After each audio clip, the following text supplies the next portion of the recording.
নমস্কার, Rishibani institute of Vedic অ্যাস্ট্রোলজির পক্ষ থেকে স্বাগত জানাই আজকের জ্যোতিষ আলোচনায়। আমি শান্তনু আপনাদের সঙ্গে। আলোচ্য বিষয় বিশুদ্ধ জ্যোতিষ এবং বাস্তু। আজকে আমরা আলোচনা করব জ্যোতিষ এবং বাস্তুর সমন্বয় কিভাবে কুম্ভকে প্রভাবিত করে। কালপুরুষের একাদশ রাশি শনি প্রভাবিত বায়ুতত্ত্বের এই রাশি, এদের জীবনে বাস্তুর প্রভাব কতটা? কুম্ভ রাশি বা লগ্নের মানুষরা জেনারেলি অনেস্ট, পরিশ্রমী এবং তার সঙ্গে সঙ্গে কিছুটা দুর্ভাগ্যের শিকার হওয়া মানুষ। প্রচুর পরিশ্রম করা সত্ত্বেও বারংবার ভাগ্য থেকে এদেরকে বঞ্চিত হতে হয়। সৌভাগ্যের সূচনা হতেও মনে হয় এই আটকে গেল। যাই হোক, কুম্ভ বায়ুতত্ত্বের রাশি এবং এদের জীবনে সবচেয়ে বেশি প্রভাব বিস্তারকারী দুটি দিক হলো, একটি পৃথ্বীতত্ত্বের দিক আর একটি জল তত্ত্বের দিক। উত্তর পূর্ব দিক যদি কোনোভাবে ডিস্টার্বড হয়, সেই ক্ষেত্রে কুম্ভ রাশি বা লগ্নের মানুষরা তারা কিন্তু কনসেন্ট্রেশন হারিয়ে ফেলেন। পড়াশুনোর ক্ষেত্রে ব্যাপক সমস্যা হতে দেখতে পাওয়া যায়। কুম্ভ রাশি বা লগ্নের মানুষদের যদি লগ্ন কিছুটা দুর্বল হয় অথবা যদি চতুর্থ ভাব অধিপতি এরা কিছুটা পীড়িত হয়ে অবস্থান করে, সেই ক্ষেত্রে কুম্ভ কিন্তু ভীষণভাবে পীড়িত হয়ে থাকেন। কুম্ভ রাশি বা লগ্নের মানুষ তারা কিন্তু কনফিডেন্স এটাকে হারিয়ে ফেলেন। কাজের সুযোগ আসা সত্ত্বেও তারা কিন্তু কমিউনিকেট করতে পারেন না সেই ক্ষেত্রের সঙ্গে, যেখান থেকে তাদের অর্থনৈতিক উন্নতি আসবার সম্ভাবনা রয়েছে। কুম্ভ রাশি বা লগ্নের মানুষদের যদি দক্ষিণ পশ্চিম দিকটা কোনোভাবে ডিস্টার্বড হয়, সেই ক্ষেত্রে তাদের কর্মতৎপরতা নষ্ট হতে দেখতে পাওয়া যায়। তারা কিন্তু বেশ অ্যাক্টিভ, তারা পরিশ্রমী, তাদের কর্মক্ষমতা অন্যান্যদের থেকে অনেকটাই বেশি। কিন্তু যখন এই দক্ষিণ পশ্চিম দিকটা ডিস্টার্বড হয়, তখন কিন্তু তারা কাজের সিস্টেম হারিয়ে ফেলেন। কাজের পরিকল্পনা সেটাও তাদের ক্ষেত্রে নষ্ট হতে দেখতে পাওয়া যায়। রেগুলার কাজ করে যাচ্ছেন, পরিশ্রম করে যাচ্ছেন, খেটে যাচ্ছেন, কিন্তু টাকা পয়সা ঘরে আসছে না। কখনো কখনো টাকা পয়সা আসছে, কিন্তু সেই টাকা পয়সা সেটাকে ধরে রাখতে পারছেন না। ভাবছেন একটা সেভিংস করবেন, একটা ভালো সেভিংস হওয়া দরকার, কিন্তু সেই সেভিংসটা কন্টিনিউ করা যাচ্ছে না। এই ক্ষেত্রে অবশ্যই কুম্ভ রাশি বা লগ্নের মানুষদের ডিস্টার্বড হচ্ছে অগ্নিকোণটি। বাড়ির দক্ষিণ পূর্ব কোণে কিছু না কিছু সমস্যা সৃষ্টি হওয়ার কারণে কুম্ভ রাশি বা লগ্নের মানুষ তাদের কিন্তু সেভিংস ডিস্টার্বড হচ্ছে। তাদের প্ল্যানিং থাকছে এই মাসে আমার 5,000 টাকা সেভিংস হবে, এই মাসে আমার 25,000 টাকা সেভিংস হবে, কিন্তু আলটিমেটলি তারা সেই সেভিংসটা কিছুতেই করে উঠতে পারছেন না। তাহলে খেয়াল রাখতে হবে বাড়ির দক্ষিণ পূর্ব দিকে কোনো রকম ডিস্টারবেন্সেস ক্রিয়েট হয়েছে। স্পেশালি দক্ষিণ পূর্ব দিকে জলের কোনো ফ্লো রয়েছে, জলের কোনো স্টোরেজ রাখা রয়েছে, তার কারণে কিন্তু সমস্যা সৃষ্টি হয়েছে। কুম্ভ চেষ্টা করছেন সুস্থ থাকার, কিন্তু রোগমুক্ত হতে কিছুতেই পারছেন না। আজকে কিছু একটা শারীরিক সমস্যা, কালকে আরও কিছু একটা শারীরিক সমস্যা, কিছু না কিছু আপনার ক্ষেত্রে লেগেই রয়েছে। এরকম শারীরিক সমস্যায় যদি আপনি ভুগতে থাকেন, সেই ক্ষেত্রে জানতে হবে পশ্চিম দিকটা ডিস্টার্বড হয়েছে। হতে পারে পশ্চিম দিকে কোনো গর্ত রয়েছে, হতে পারে পশ্চিম দিকের দেওয়ালে ফাটল ধরেছে, হতে পারে পশ্চিমের দেওয়ালে উই পোকা বাড়তে শুরু করেছে। এইরকম ক্ষেত্রে আপনি কিন্তু অবশ্যই বিপদে পড়তে চলেছেন। আপনার জীবনে কিন্তু অবশ্যই সমস্যা আসতে চলেছে। কোনোভাবেই শরীর দীর্ঘদিনের জন্য সুস্থতা প্রাপ্ত হবে না। বাড়িতে 10 জন মানুষ রয়েছেন, আপনি বাড়ির মধ্যে বেশ ভালো রকম ক্যাকটাস এনে পশ্চিম দিকে রাখলেন। যে মানুষটা কুম্ভ রাশির, সেই মানুষটা কিন্তু ধীরে ধীরে অসুস্থ বোধ করতে শুরু করবেন, তার শরীর কিন্তু ধীরে ধীরে খারাপ হতে শুরু করবে। পরবর্তী বিষয়টি হলো রিলেশনশিপ। আপনাকে কন্ট্রোল করছে উত্তর পূর্ব দিক সামান্য কারণে পীড়িত হয়ে পড়ে। আবার উত্তর পূর্ব দিককে খুব সহজেই রেকটিফাই করা যায়। কেবলমাত্র পরিষ্কার পরিচ্ছন্ন রেখেই উত্তর পূর্ব দিককে আমরা সুস্থ সুন্দর রাখতে পারি। এই উত্তর পূর্ব দিকে যদি কোনো রকম ডিস্টারবেন্স দেখতে পাওয়া যায়, সেই ক্ষেত্রে আপনি কিন্তু সমস্যায় পড়তে চলেছেন। সম্পর্কগুলো ধীরে ধীরে আরও জটিল হয়ে উঠতে চলেছে। মানুষের সঙ্গে যোগাযোগ আস্তে আস্তে ব্যাহত হচ্ছে। যে কানেকশনগুলো একটা সময় আপনাকে প্রচুর দিয়েছিল, সেই কানেকশনগুলোই ধীরে ধীরে ডিস্টার্বড হতে শুরু করছে। কুম্ভ রাশির মানুষরা যদি ফিল করেন যে প্রেমিক কিংবা প্রেমিকার সঙ্গে অ্যাটাচমেন্টে প্রবলেম হচ্ছে, স্বামী স্ত্রী সম্পর্কের মধ্যে অকারণে দূরত্ব তৈরি হচ্ছে, সেই ক্ষেত্রে অবশ্যই নিশ্চিন্ত থাকতে হবে। বাড়ির উত্তর পূর্ব দিকে ডিস্টারবেন্সেস হয়েছে এবং বাড়ির উত্তর পূর্ব দিক থেকেই সেই সংকেত আসছে যে আপনার সামাজিক, সাংসারিক, পারিবারিক জীবন বাধাপ্রাপ্ত হতে চলেছে। তাই বাড়ির উত্তর পূর্ব দিককে সবসময় পরিষ্কার পরিচ্ছন্ন রাখবার চেষ্টা এটা অবশ্যই আপনাকে করতে হবে। এবার আমরা চলে আসি শিক্ষার বিষয়। শিক্ষা এবং নান্দনিক চেতনা, তার সঙ্গে সঙ্গে ক্রিয়েটিভিটি। কুম্ভ রাশির মানুষ বেশ কিছুদিন আগে খুব সুন্দর কবিতা লিখতেন, কিন্তু এখন আর কবিতা আসছে না। প্রত্যেকটি কাজের মধ্যে একটা ক্রিয়েটিভিটির ছোঁয়া থাকতো, কিন্তু এখন ক্রিয়েটিভিটি যেন আর আসছে না। ক্রিয়েটিভ চিন্তাভাবনাগুলো কোনো কারণে যেন বাধাপ্রাপ্ত হচ্ছে, সৃজনশীলতা কোনো কারণে নষ্ট হচ্ছে। চেষ্টা করছেন কনসেন্ট্রেট করবার, কিন্তু কনসেন্ট্রেট করতে পারছেন না। ভাবছেন আজকে প্রচুর পড়ে ফেলবো, 10 পাতা পড়বো, এতটা লিখবো, কিন্তু আলটিমেটলি লেখাটা হলো না। এই ধরনের সমস্যা যদি আপনার ক্ষেত্রে হয়, সেই ক্ষেত্রেও কিন্তু আপনার বাড়ির উত্তর পূর্ব দিকটি ডিস্টার্বড হয়ে রয়েছে, এবং উত্তর পূর্ব দিকেই কোনো রকম সমস্যা, কোনো রকম ডাস্টবিন, কোনো রকম নেগেটিভ এলিমেন্টস, কোনো ভারী ধাতব জিনিসপত্র, কোনো ভারী আলমারি, এই সমস্ত রয়েছে, এবং তার কারণে আপনি কিন্তু কনসেন্ট্রেশন কিছুতেই রাখতে পারছেন না। কোনো কোনো সময় উত্তর পূর্ব দিকে টাকা পয়সা রাখার ব্যবস্থাও কিন্তু ভালো রকম সমস্যা সৃষ্টি করতে পারে। উত্তর পূর্ব দিকে টাকা পয়সা রয়েছে এবং আপনি পড়াশোনায় কনসেন্ট্রেট করতে পারছেন না, এটা খুব কমন ঘটনা। সুতরাং কুম্ভ রাশি বা লগ্নের মানুষদেরকে বাস্তু প্রভাবিত করে এবং ভীষণভাবে প্রভাবিত করে। সাধারণভাবেই বায়ুতত্ত্ব, জলতত্ত্ব, এই রাশির মানুষগুলো বাস্তুর দ্বারা একটু বেশিই প্রভাবিত হয়ে থাকেন। তার মধ্যে কুম্ভ, যেখানে আমরা বায়ুতত্ত্বের সাথে সাথে জলতত্ত্ব এবং পৃথ্বীতত্ত্বের, আংশিক পৃথ্বীতত্ত্বের সংমিশ্রণ দেখতে পাই, সেখানে বাস্তুর প্রভাব কিন্তু মারাত্মক। কিছু মানুষ ভয় পাচ্ছেন, কিছু মানুষ অ্যাংজাইটিতে ভুগছেন, কারোর মধ্যে ডিপ্রেশন আসছে। প্রত্যেকটির মধ্যেই কিন্তু বাস্তুর ইম্প্যাক্ট রয়েছে, এবং ভীষণ ভীষণ ভীষণ রকম ইম্প্যাক্ট রয়েছে বাস্তুর। এরপরে আমরা চলে আসি কয়েকটি সহজ রেকটিফিকেশন এবং ভীষণ অ্যাক্টিভ রেকটিফিকেশন। প্রথমেই আমরা বলি কোনো একটা উইন্ড ইনস্ট্রুমেন্ট, সেটা হতে পারে ওয়াইন গিটার, সেটা হতে পারে উইন্ড চাইম, সেটা হতে পারে হারমোনিয়াম, অর্থাৎ যেখানে বায়ু স্তম্ভকে কাজে লাগিয়ে অনুরণন ঘটানোর একটা ব্যবস্থা করা হয়, বা বলা যেতে পারে মিউজিকের অ্যাম্প্লিফিকেশন করা হয়। যেমন গিটারের মধ্যে আমরা দেখতে পাই একটা হাওয়া ভরা বক্স, একটা ছিদ্র থাকে, সেই ছিদ্রের দিয়ে বক্সের মধ্যে হাওয়া ঢুকে ভাইব্রেশনটাকে বাড়িয়ে দেয়। এই ধরনের কোনো একটা ইনস্ট্রুমেন্ট সেটা বাড়িতে রাখা কুম্ভের জন্য ভীষণ ভালো। এই ক্ষেত্রে বায়ুতত্ত্ব এবং শুক্র দুজনেই একসাথে অ্যাক্টিভেটেড হয়, তার কারণে বাস্তু সংক্রান্ত সমস্যাগুলো খুব সহজেই দূরীভূত হতে দেখতে পাওয়া যায়। সেকেন্ডলি যে কাজটা করতে হবে, উত্তর পূর্ব দিকটিকে পরিষ্কার পরিচ্ছন্ন একদম ঝাঁ চকচকে করে রাখতে হবে। উত্তর পূর্ব দিকে একটা ওয়াটার ফ্লো রাখার ব্যবস্থা এটা অবশ্যই করা যেতে পারে। উত্তর পূর্ব দিকে অ্যাকোয়ারিয়াম রাখা যেতে পারে, কোনো ফাউন্টেন রাখা যেতে পারে। পরিষ্কার পরিচ্ছন্ন ওয়াটার ফ্লো এটা কিন্তু উত্তর পূর্ব দিকটিকে খুব ভালো রাখবে। পরিষ্কার পরিচ্ছন্ন ওয়াটার ফ্লো উত্তর পূর্ব দিকটিকে এনার্জাইজ করে রাখবে, এবং তার ফলে আপনার মানসিক অবস্থা, আপনার চিন্তা ভাবনার বিকাশের স্তর এটা অনেকটাই বিবৃত হতে দেখতে পাওয়া যাবে, বিস্তৃত হতে দেখতে পাওয়া যাবে। ভালো থাকবেন আপনি, আপনার ক্রিয়েটিভিটি, আপনার কনসেন্ট্রেশন সেখানে বেটারমেন্ট হতে দেখতে পাওয়া যাবে। মানসিক অস্থিরতা, অশান্তি থেকে দ্রুত মুক্তির সম্ভাবনা সেটাও বাড়তে দেখতে পাওয়া যাবে। এরপরের বিষয়টি হলো ফিনান্সিয়াল স্টেবিলিটি।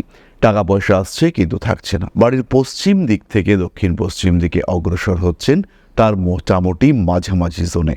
সেইখানে কিন্তু আপনাকে রাখতে হবে একটি ভারী পদার্থ, সেটা হামানদিস্তা হতে পারে, সেটা সিন্দুক হতে পারে, সেটা টাকা রাখার আলমারি হতে পারে, কিংবা কোনো ভারী লোহার আলমারি হতে পারে।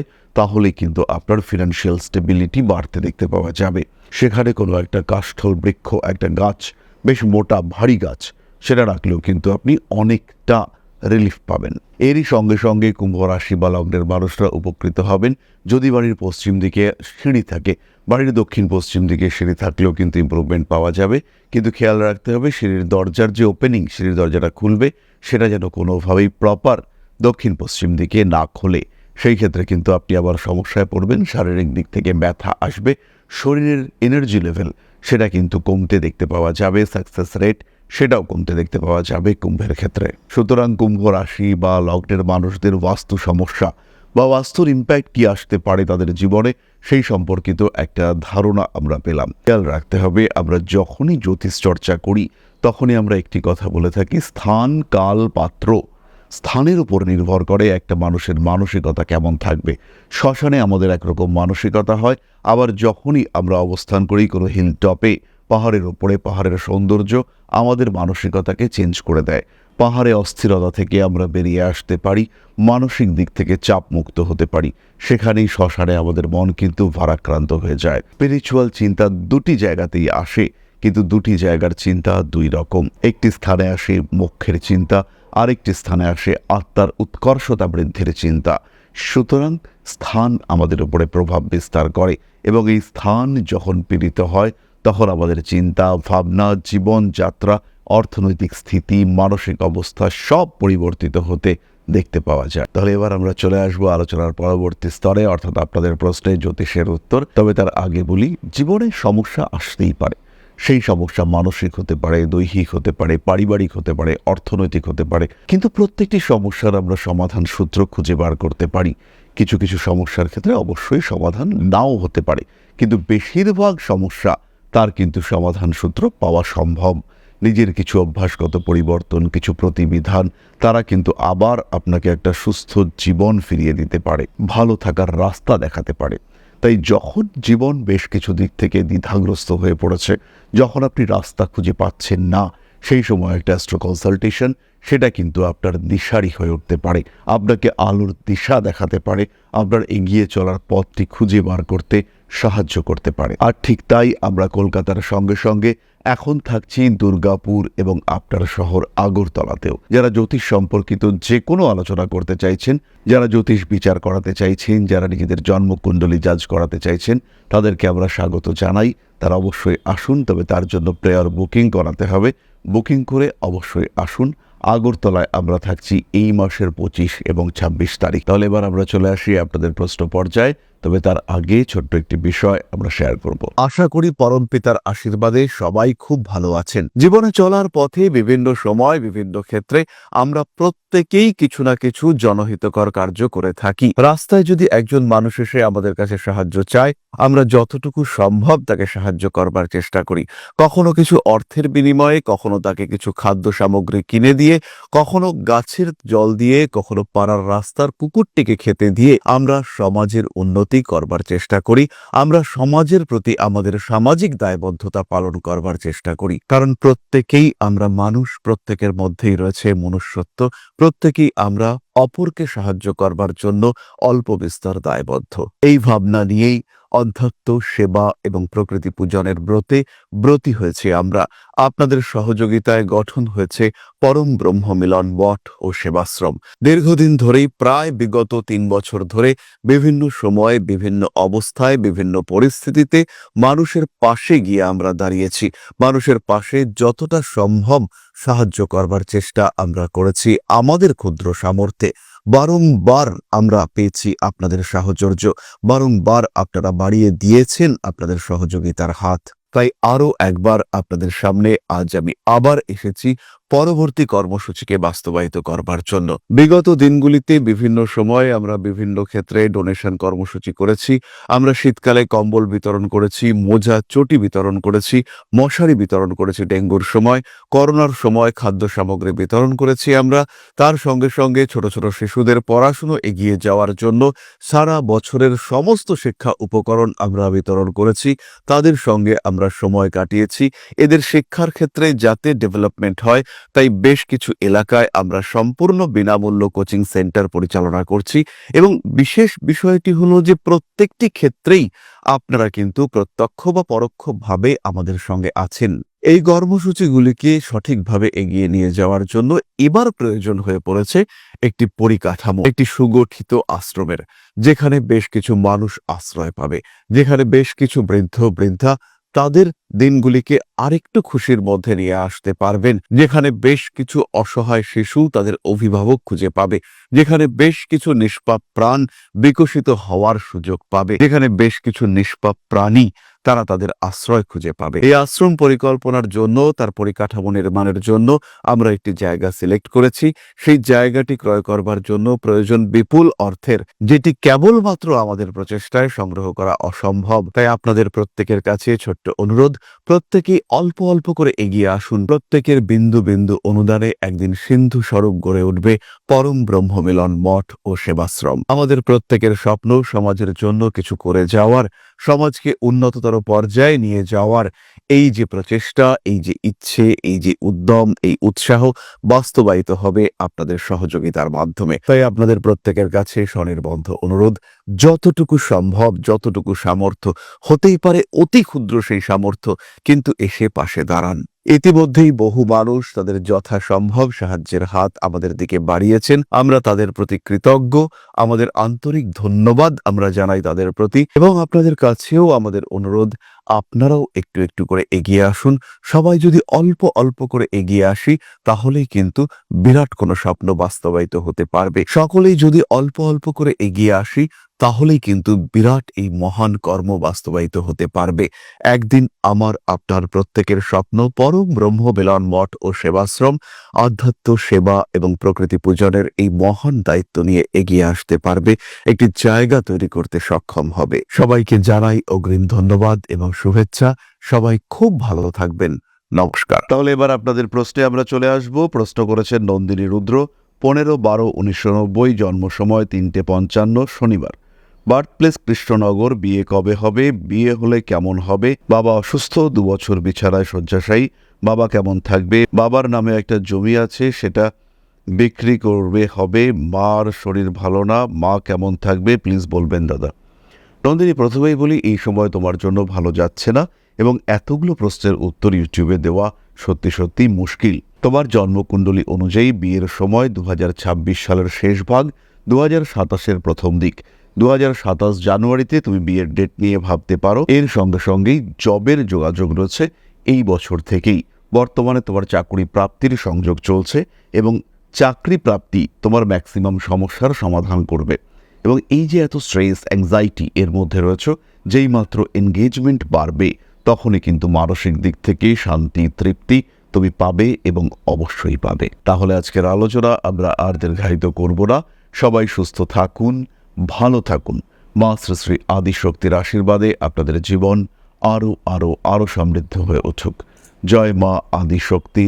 নমস্কার।